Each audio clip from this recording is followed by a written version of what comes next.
Good evening and welcome to yet another fantastic panel in the Winter Bookathon from Bold Strokes Books. My name is Aurora Rey and I am thrilled to be joined by a fantastic smattering of authors, both relative newbies to the scene as well as established folks. Tonight we're going to be talking about what's in a name, all the things that go into naming our characters, which is I think a little bit more than picking something out of the air, and I'm excited to hear what our authors have to say. Thank you to everyone who's joining us and who's been participating all weekend. If you've been to any of the events thus far, you would have seen the sales going on with titles all over through the weekend. So be sure to check that out. Also, we love audience participation. So if you have questions for our panelists, please feel free to drop them in the Q&A box. That's where I will see them and be sure to pose them to our panelists. But also feel free to use the chat roll to say hello and make fun and general commentary as we go on. So without further ado, I'm going to actually invite our panelists to introduce themselves this evening, tell us just a little bit about themselves, but also talk about what their most current release is and is sort of what has brought them to the Bookathon this time. So I'm going to start in my top left, which happens to be Ashley Moore. Hi, a little bit about me. I live in South Carolina. I move a whole lot. I don't really know what else to say about me. So my latest release is Love in the Limelight. It's about an actress and a pop singer who fall in love in the 1990s and then break up and then come back together again. And you might not have your personal elevator pitch, but you've got a great one for your book. So okay. Bonus points for that. Next up, we have C.A. Popovich. I live in Michigan and I write sweet romance with sometimes a little bit of intrigue. This is my latest release, and it has a lot of intrigue in it, actually. The love interest of one of them has an ex-wife who is nasty, and begins stalking her, and it becomes pretty dangerous toward the end. So that's it. I love a little intrigue. Thanks, CA. Next up, we have Joy Argento. Hi. My newest book is X's and O's. I live in Rochester, New York. Besides being an author, I'm an artist. I have 3 grown kids, and I just had my 5th grandson born in December, not this month. What month are we in? December 20th. He was born December 20th, number 5. We have a basketball team. Book. Wow. That's awesome. Congratulations. And I'm glad I'm not the only one who's lost track of days, weeks, and months. Yeah. Next up, we have the ever delightful Dena Blake. Delightful. I didn't know that. I'm Dena Blake. I write contemporary romance. I live in Oklahoma. I have adult children that have their own lives. I'm very proud of them. They do a great job.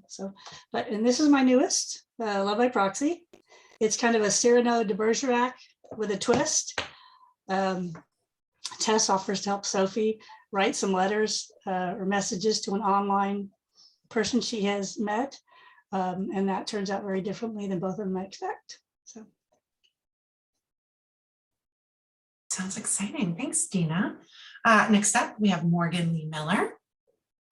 Hi, everyone. I'm Morgan Lee Miller. I live right outside of DC, and I just published my 5th book with Bold Strokes Books. It's called The Infinite Summer, and it's a young adult romance that takes place in a nice little summer town. And last but not least, we have Lee Patton. Yeah, my latest novel is Fresh Grave in Grand Canyon, which is I guess you could call it a closed-door mystery in wide open spaces.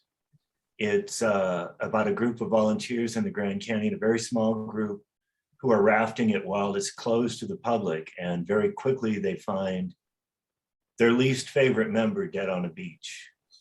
So it becomes a kind of murder mystery after that. And everyone has a motive for killing them, and yet none of them have the personalities or the past to have committed a murder.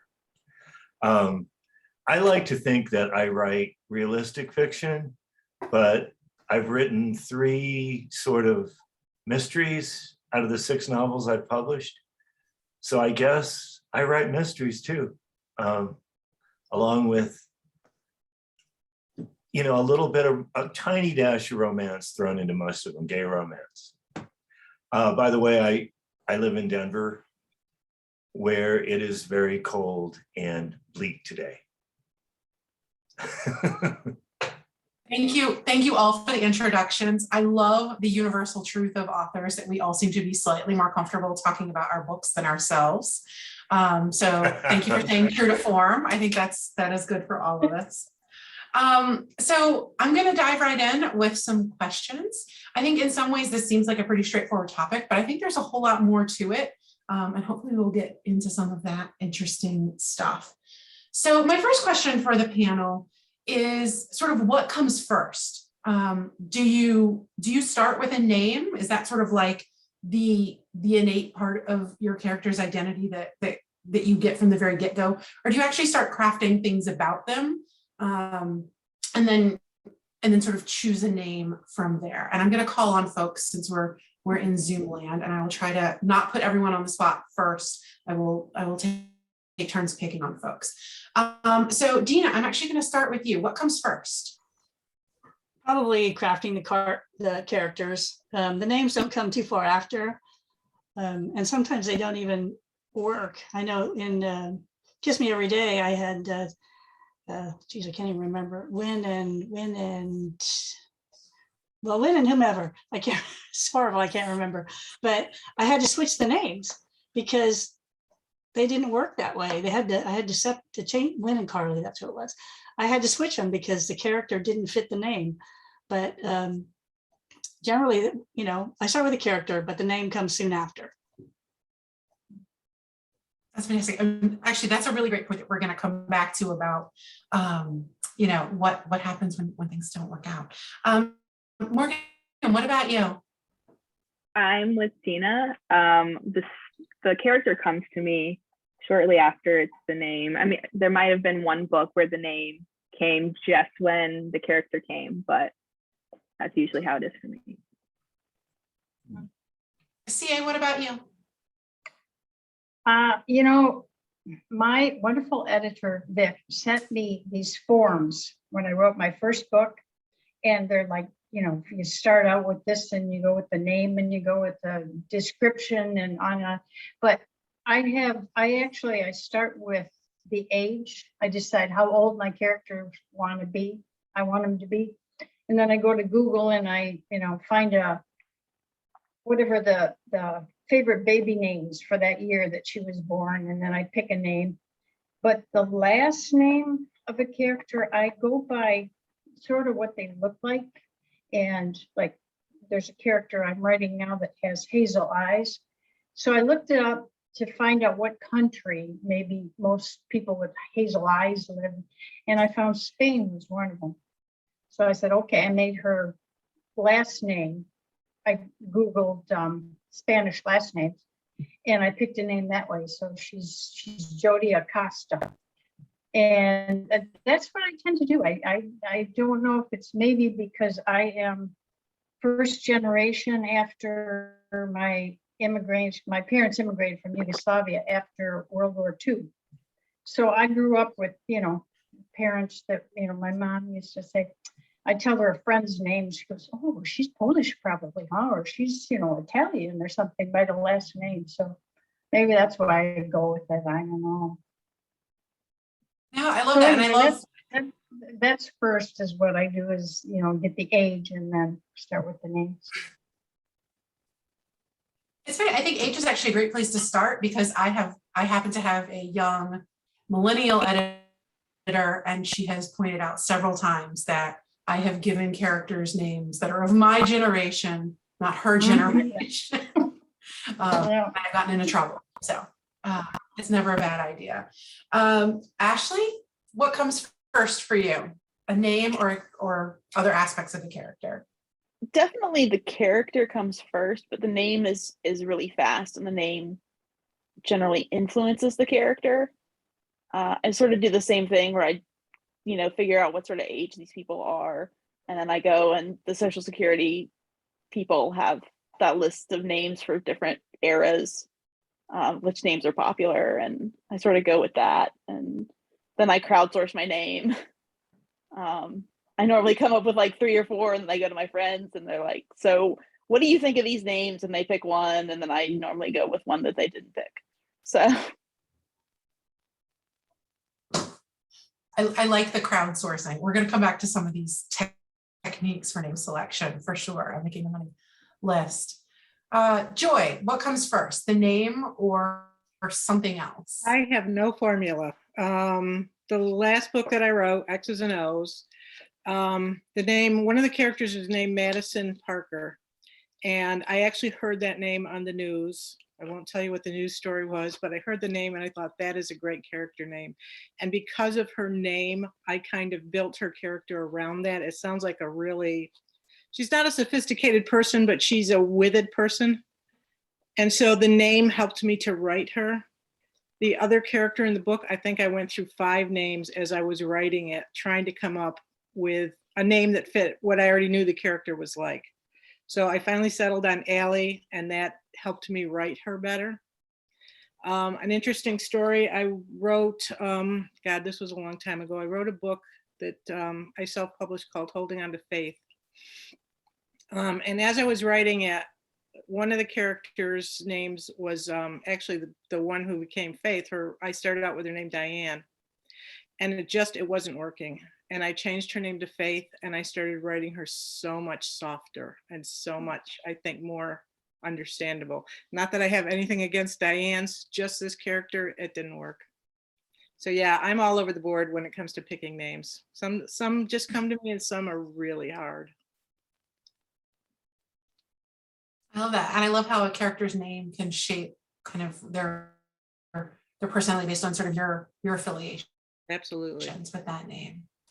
And Lee, you, character names, do they come right to you, or do you start building the character first and then sort out what name it should be? Yeah, I'm kind of reflecting on what Joy was just saying. That really hit me about how the name can have so many connotations, so much power in a way that it can actually shape the characterization. It's just really interesting to me. I'm just kind of puzzling over that. So sorry, I was lost in thought. Anyway, I think it's hard for me to answer this question because for me, they kind of come together. Like the character and the name are kind of born together in my head somehow. And that doesn't mean I'm not open to changing them. I often change them. And as everybody knows, once you finish the first or second draft and you got to go back and change names, it can be kind of a pain, but I do it because sometimes, like you were just saying, Aurora, I make mistakes about generational or ethnic or whatever, but the names can be really important, and they, like I say, they're usually kind of born together for me. I love that. Well, my next question is actually sort of that sort of how you go about choosing. And I think we touched on some of those. CA, I like that I'm going to come to you first because you talked about kind of searching the most popular names, of the year that character was born. So you're probably looking at a list of 100, 200 names. Yeah. Do you just wait for something to jump out at you? How do you actually then choose? What goes into that for you? Well, I write down a few different names. I pick ones that I like, and then yeah, they have to fit the character, and that doesn't usually come until after I've written her for a little bit, because sometimes like you guys have said, it doesn't quite fit. It's like or I have a real tendency to use names throughout the manuscript that all start with the same letter. So I've got, like Christina for the one character, and then let's see, she has a brother, that's got to be Caleb, and then this, and then there's a Cindy, and then there's, so I have to be careful with that, but I have a real tendency to do that. And then Vic just crosses them off and says, no, redo this. Choose a different name. Yeah. It is. It's interesting, and it's so easy to do that. And I've heard of folks having like an A to Z list, and as they name characters, they put it on so they sort of track themselves throughout the manuscript. That's a good idea. Make sure they do that. I think we have the luxury, right, of doing that. I have a couple of friends that are actually married, and they're both named Jen, which, when you're born in the late 70s is like very common and very likely to happen. But, you don't ever have to inflict that challenge on your character. Lee, what about you? How do you get that feel? How do you decide what kind of name fits your character? I got to admit that especially a lot of secondary characters are based on people I know, people I may have even known really fleetingly, like let's say on an outdoor adventure, and you get to know people very intensely for a week or two, and then you never see them again. But they make a really strong impression on you. And I'm just thinking, and like if I want to base a character, they're really not in any way, shape, or form that person. They're just inspired by that person, or they're fictional versions of that person. But like if they have a name like that's really old school, an older person who might have a name like Gladys or something, then I will give them a similar name that's very old school, like Myrtle. Like I will just kind of match the name based on that connection in my head. And like CA was saying, I do a lot of looking at baby names that were popular so that they can be matched to their era, because names are changing constantly, and their names are very faddish these days. So I guess I don't have much of a process, but that's about the main one I have, is being inspired. The name is triggered by the actual person who triggered the character. Yeah, I love that. But I love that it's derivative, not necessarily sort of a full-fledged namesake. So I'm actually going to use that as a jumping off point, so we don't just kind of full round robin. But if you feel very strongly about answering a question that I don't call on you for, feel free to just like insert yourself or raise your hand. But I'm going to jump to the question about the challenges of like the people we know. Have you ever had an instance of really wanting to name a character something, or thinking it would just be a really great fit for a character, but sort of like, someone in real life and that has sort of like imploded?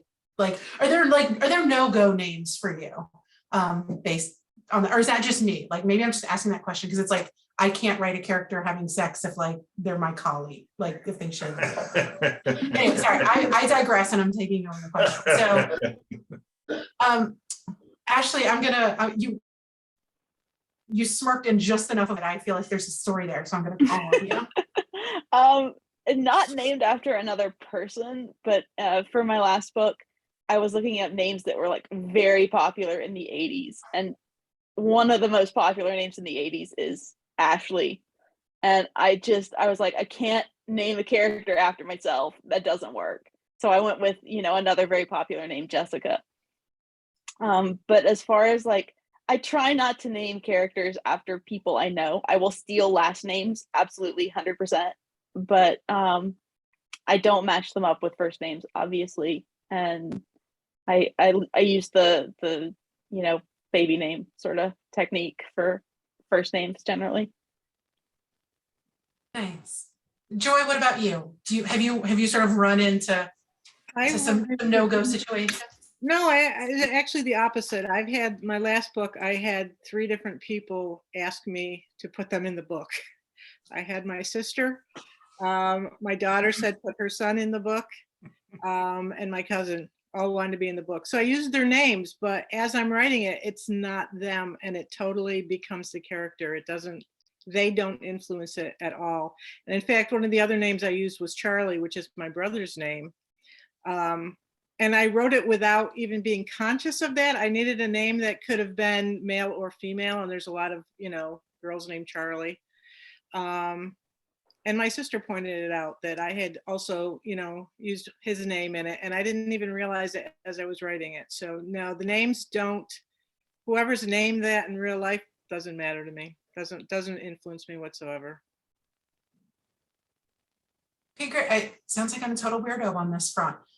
Morgan, are you going to help me out? Or are you sort of team? I don't think you're a weirdo. No, I mean, I go about naming main characters and side characters differently. For a main character, I can't give them a name of someone who I know. But for the side characters, you can call me lazy or a loyal friend, but I just use my friend's name to just throw it in because I don't want to spend too much time on the side character names. But once you brought up your coworkers, I laughed because I'm like, oh, I've never really thought of that. So I should probably, if I'm going to talk about sex with my side characters, we're going to stay away from family and coworkers. But no, I agree with you. Those were all secondary characters, and none of them had sex with anybody. That might have made a difference, but they don't. I don't do that for main characters. I know it's funny. I know I sort of use romance as a default. I know we don't all write romance or exclusively romance, but I do. Sometimes that's a line, right? Like, am I going to write these characters having sex? And that changes everything. Dena?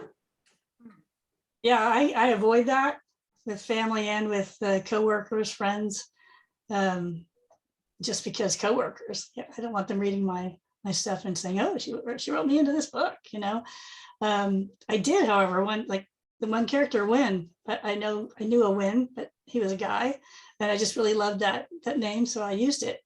I don't work with him any longer, or I didn't when I wrote the book, so I didn't feel that was in danger of anything. But there is one other character that is the same as a family member, but I was not even thinking of them when I wrote it. So I do avoid it. Nice. All right, I'm going to hop to some audience questions. We have a couple popping in, which is fantastic. Thank you, everyone who is asking. And if you joined us after my welcome spiel, please feel free to drop questions in the Q&A box so that I can see them and post them to our panelists. I am also enjoying the running commentary in the chat about athletes, particularly collegiate athletes, and the delightfully fascinating names that they seem to have these days, which I also enjoy. Although I did know a random dock work, he worked at a loading dock, and his name was Jack Romance. That was his real name. And it seems, you couldn't write a character with that name because it wouldn't even feel believable, but I digress. So we have one question that's come in about how do you decide if a name is fitting or working with a character? I know a couple of you actually mentioned changing a character's name partway through a story or struggling with whether or not something fit. Dena, actually, I think you mentioned that. So I know I went to you last, but I'm going to start with you there. What made you change? What didn't fit?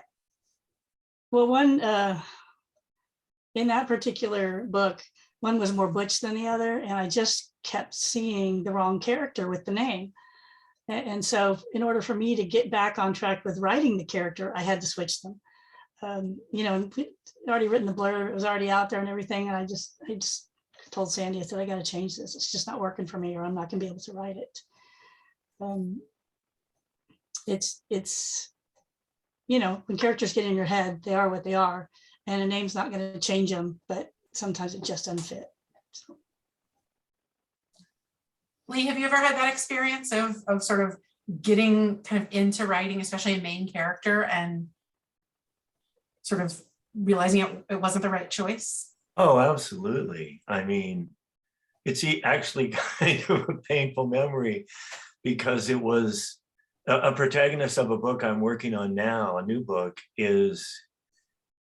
has been changed so much from the original name that I've gone through that find replace thing on my computer too many times. It's gotten kind of nuts, but I think I finally settled on the name, and like so many of you have been implying, it just suddenly falls into place that it's the right name, and you feel the sense of discovery, like, wow, because it also amplifies certain aspects of their character, which neither of the earlier names did. They were just kind of placeholders, I realized. It was a waste of time, but it was a placeholder for getting to a better place. So I guess I've had a little trouble, but also a little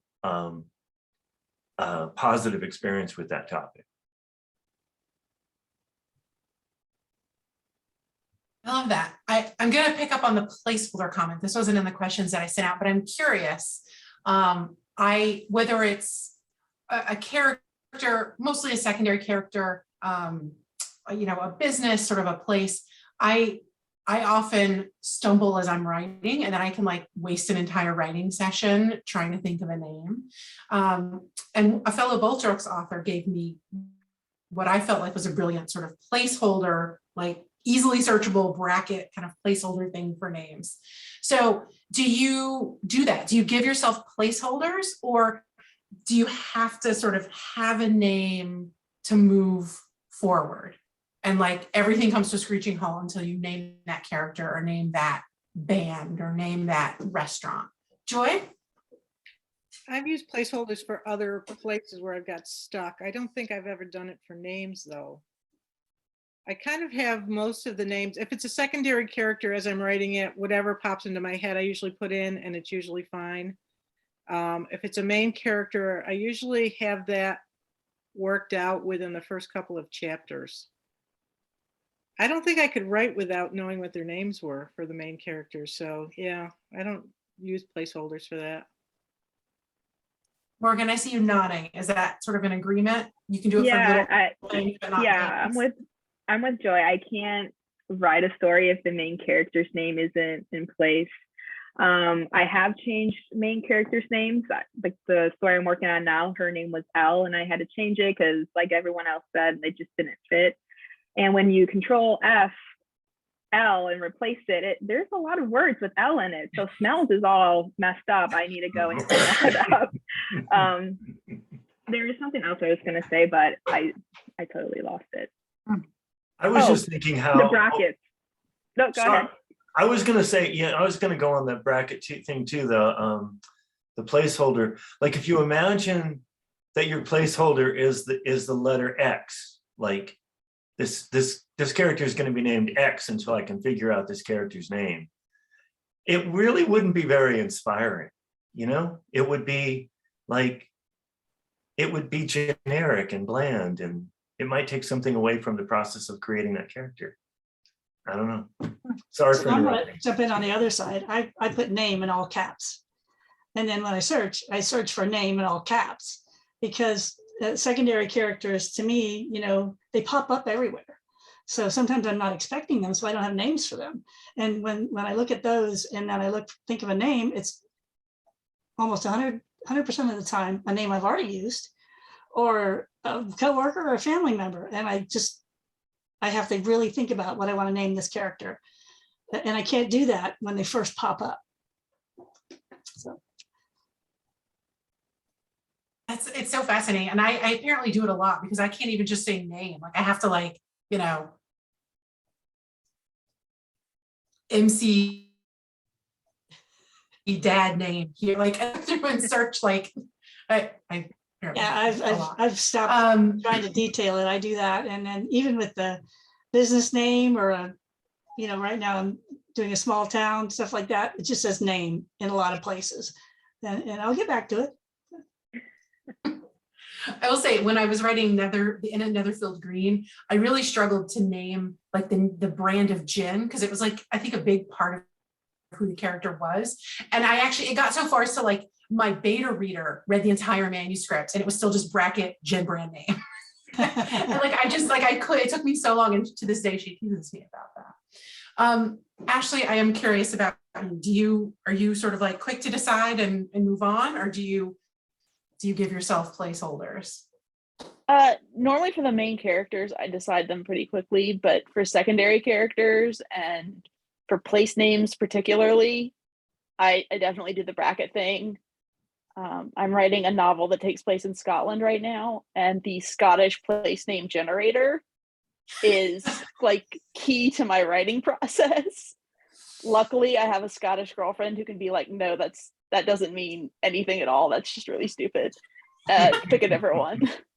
But I love that though. Like name generators are such a thing, and there are so many cool tools now. Like Scrivener has one, but a lot of websites have them. So there's a Scottish place name generator. It's there that is, specific. and I think it's made for people who are playing Dungeons and Dragons, but there is literally a Scottish place name generator. Wow. Okay, raise your hand if you used some totally random ass name generator. Okay, All the Morgan, time. That's why I laugh that I'm on here, because like how I think of names is just not inspiring or cool. I just go to a generator. Like we'll kind of maybe search through it for like an hour and then combine names. But yeah, I use it all the time. other folks, and I think other like character names, place names, like what else do you use name generators for? I'm just sort of stealing your ideas now at this point, so it's blatant. Avery.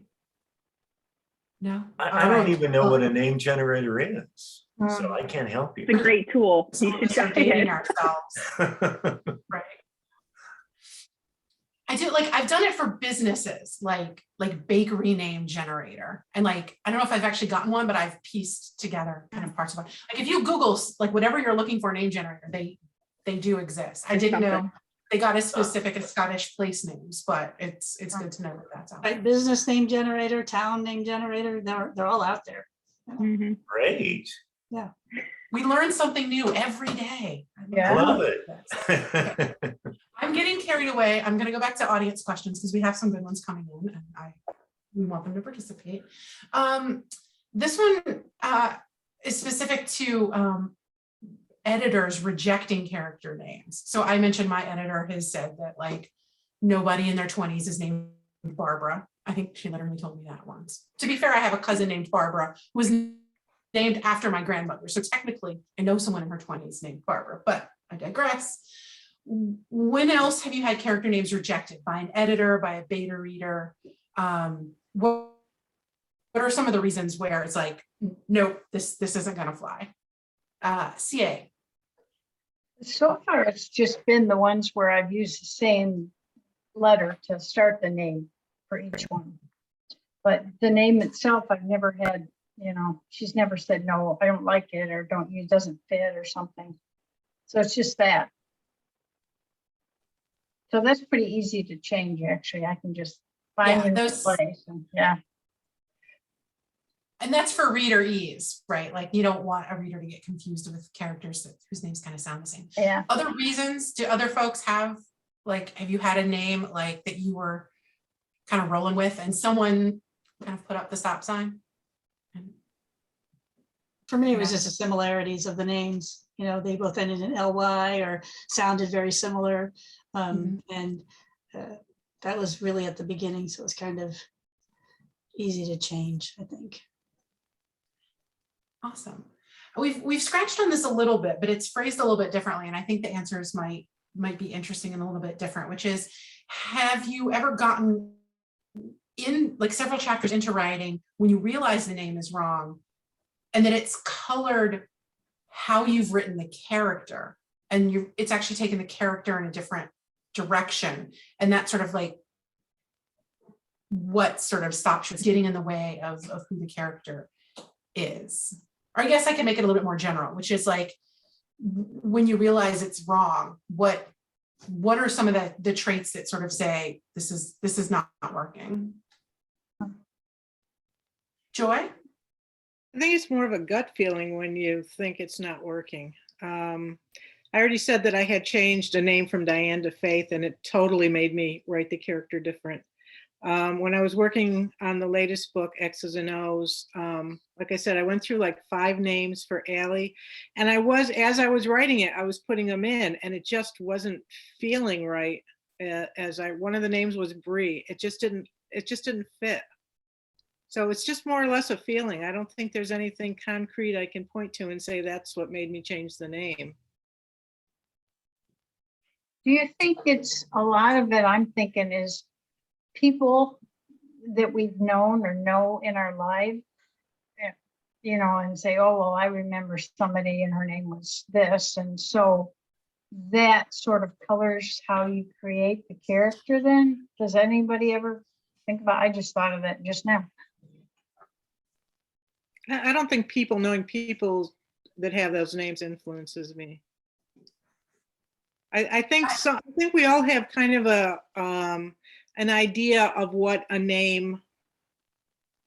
that person acts like, what that person is like, whether it's somebody we knew and we don't, associate it with, or we do associate it with it. I think we all have preconceived perceptions of what a name feels like, what that person feels like, if we're creating them anyway. Yeah, for sure. All right, I'm actually going to hop over to a slightly different variation of the name game, and that's places. Whether it's businesses or towns, whether you're writing a place that really exists or you're creating a place. I guess first of all, my question is, do you sort of have a default? Do you tend to write places that really exist, or do you tend to make them up, and why? Morgan, I'm going to start with you on that one. I do both. If I'm feeling a big city, I'm just gonna go with New York or LA, which I've done in a couple of my books. But other ones I've made up. My first story and the sequel, which is my third story, I made up that name. The town's name is Aspen Grove. I used the name generator. I'm not even gonna lie and think that I used the name generator. And then in the Infinite Summer, I named it. I took a little longer to name that town because the town itself has so much character, and I wanted it to have the name relate to the character. It's called Gaslight Shores. I was just envisioning a town with a bunch of gas lamps, like they have them in South Carolina, and it might not totally be original, but my gut went with it, and I decided to go with it. So I'm half and half. Nice. Ashley, what about you? Real places, fictional places, a mix, and why? Both. My first novel took place in Hollywood, and there's no real fictional analog to Hollywood that's going to be believable. My second book that I'm writing now is taking place in a place called Kinlochen in Scotland, which is entirely made up. And I got the name from the place name generator, and I have fallen in love with that name. Yeah, so just it depends on what the story needs. Yeah, that totally makes sense. Lee, what about you? Yeah, I kind of have an interesting contrast going on with the novel I'm working on now and the one that I just was just published by Bold Strokes, the Grand Canyon book. Because with the Grand Canyon, there are numerous place names all the way down the canyon that are very, very important to the story. They go here, they go there, they go to that particular place, and they all have to be very real because it's a very well-known place, and I wanted an air of realism about it. But it was kind of nice to give myself the freedom to, the place where the actual murder takes place, I slightly fictionalized. There's a place called Burt's Beach, and I invented a place called Little Burt's. So the murder could take place there. So I could fiddle around with the geography of it the way I wanted to and make it not have to conform to the actual reality of Burt's Beach. It's Little Beach, and I can do whatever I want with it. And similarly, the novel I'm working on now is a fictional name, a town in Colorado that, as far as I know, doesn't really exist, that I made up, called Kingdom Creek. I hope it doesn't really exist. And I love it because I have that freedom to, with this completely fictional name, I get to do all these completely fictional geographies that I need when I'm writing the novel. So it's a great liberation from being forced to follow the geography of the Grand Canyon. So I've had really both fascinating. experiences. Yeah, and I think it's like a trade-off, right? I think when you write a real place, you get to sort of lean on that, and sometimes people's knowledge of that place and sort of the emotions that can evoke. but then you're sort of constrained by it. Exactly. CA, what about you? Real places, fictional, like why do you use Yeah, each? this is really interesting. I appreciate your comments, Lee, because I've never tried to make up a place and, you know, put characters in a fictional place. I've always felt like I couldn't really write authentically about any place where I haven't actually been. So I write about Michigan, and my last book was in Wisconsin Dells, because I've been there and it's a beautiful place. But I'm going to try that. I'm going to try and just make up something for the next book, I think, and come up with a fictional name and give it some sort of atmospheric, you know, maybe a nice no snow place or something. But yeah, so I've never tried it. I've never done it. So it's just, you know, a city that I know and I've been to and maybe even lived in, and that's it. Oh, that's totally fascinating. I love sort of hearing how and why folks make these decisions. Dena, I haven't asked this one of you. Have I? No, not yet.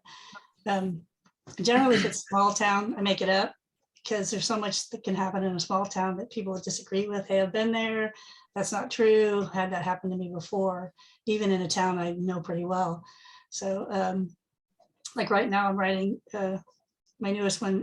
The town is called Pine Grove. It's, you know, going to be a quaint little Eastern town, Christmas themed, but I haven't decided which state I'm going to put it in. You know, it could be in Maine, it could be in Vermont, maybe upstate New York. I haven't decided on that. So I'm kind of looking at all that. You know, you look at a bunch of small towns and find all those great characteristics and throw it in there, and then just create your own small town.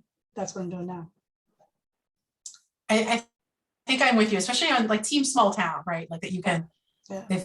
they've got, you get to make them how, the good and the bad, you get to make how you want it to be. And Joy, I don't think I've landed on you for sort of places and naming things and. Yeah, I'm from, I grew up in central New York. I live in Western New York. I had relatives in Northern New York. I tend to have my places around areas that I know.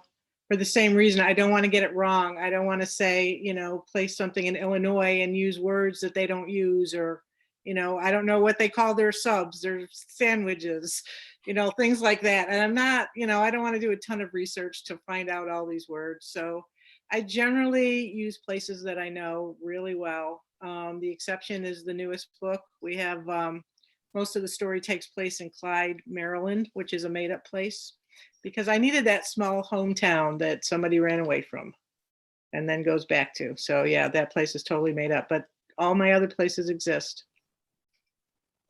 Nice. I love these answers. I always feel like I was joking, but I really do learn a lot from these panels, and they make me happy.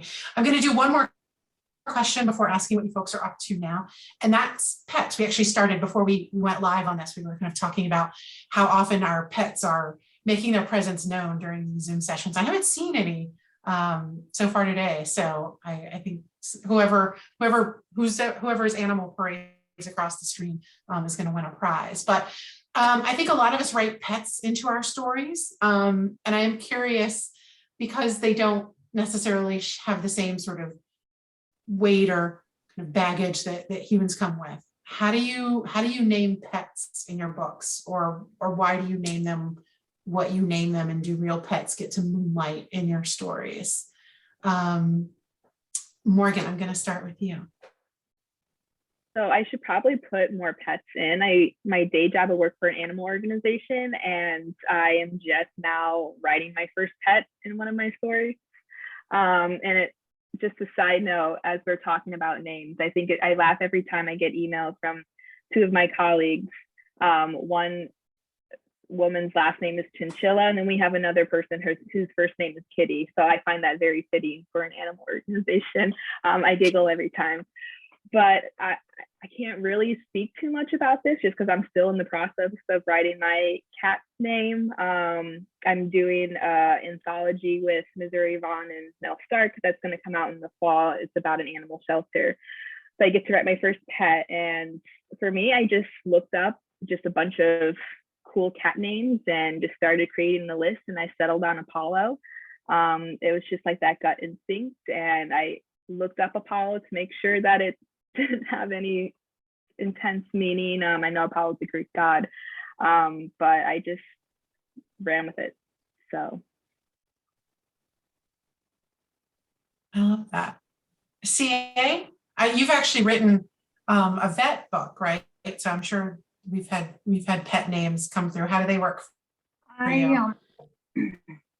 I have the only pet names that I've used, except for one, I guess, is they're real names, names of real pets.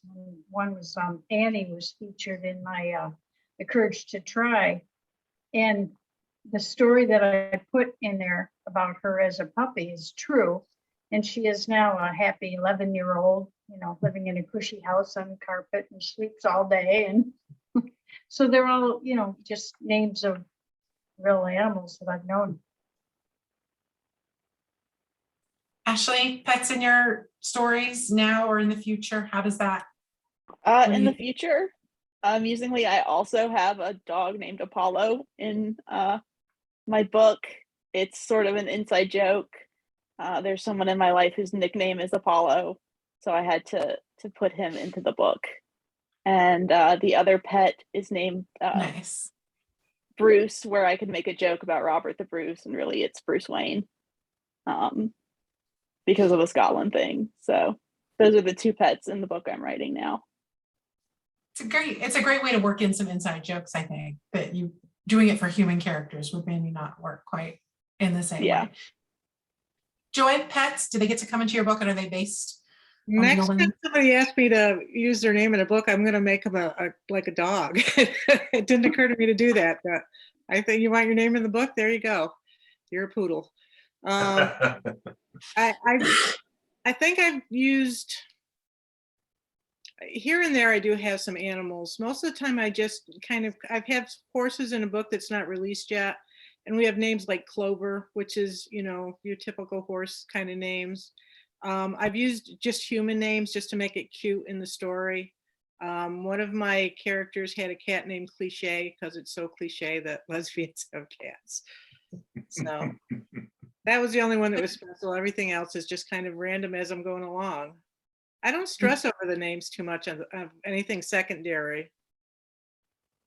Probably for the best. Dena, thoughts on pets? Yeah, Tuffy, my current little boy here, he is in Next Exit Home. And Papillon that I had previously, Birdie, she was in it as well. And then I did have another dog. It wasn't anybody's, called Munch, because he ate everything. So, sometimes the name has to fit the dog and the personality. So that's great. Lee, any final words on that? I'm just thinking of my first novel with bold strokes was called Every Summer Day.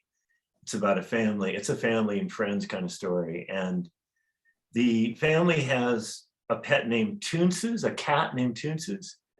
And I don't know if you remember an old Saturday Night Live sketch it was Toonses, the cat who can drive a car.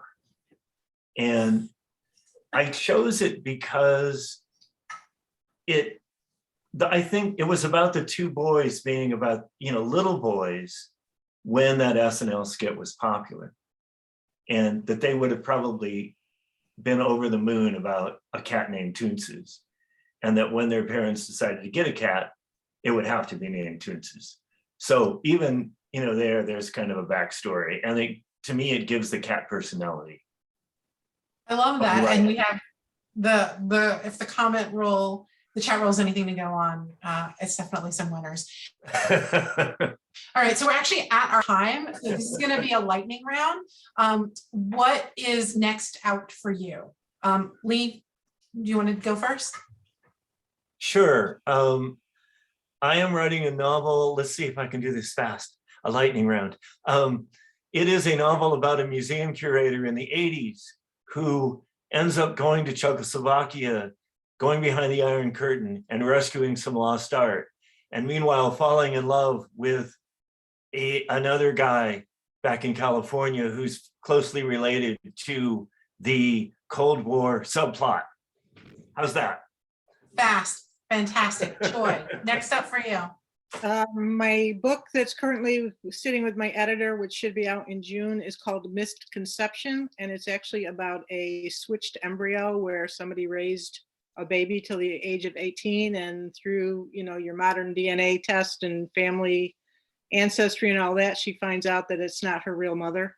So the real mother and the one who raised her, we have some friction going and we have some good stuff going. Fantastic. It's the way lesbian secret baby stories work. Ashley, what's up next for you? Like I've been saying, I'm writing a book about Scotland. It's about a sheep farmer and then an American teacher who goes over for an exchange program and ends up living with the sheep farmer because of some accidents that happened to where she's supposed to be living. And they, start out not getting along, but eventually they're going to get there. You had me at sheep farmer. Can't wait. CA, what's up next for you?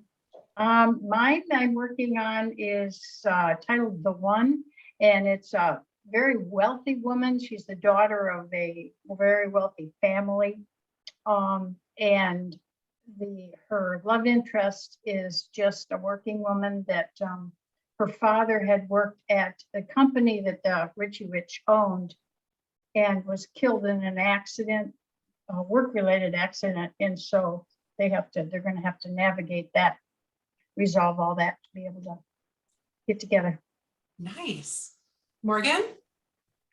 I mentioned the animal anthology. It's called The Lonely Hearts Rescue with Missouri Vaughn and Elle Stark, and that's going to be a fun, cute read about rescue animals and how they bring people together and they fall in love. I think that's coming out in the fall. And then book 6 is called The Hues of Me and You, and that's going to be a second chance romance, and that's coming out next winter. Awesome. And Dena? So I have The Probability of Love coming out in July. That's about the probability of a one-night stand turning into something more. And then in December, I have A Spark in the Air, which is a small town romance about the big city person trying to come in and change things in the small town. Love it. Love a big city, small town. We're just a couple minutes over, but I want to take a moment to say a huge thank you to all of our panelists for not minding my jumping around, or at least being good natured about it, even if it bugged you deep down.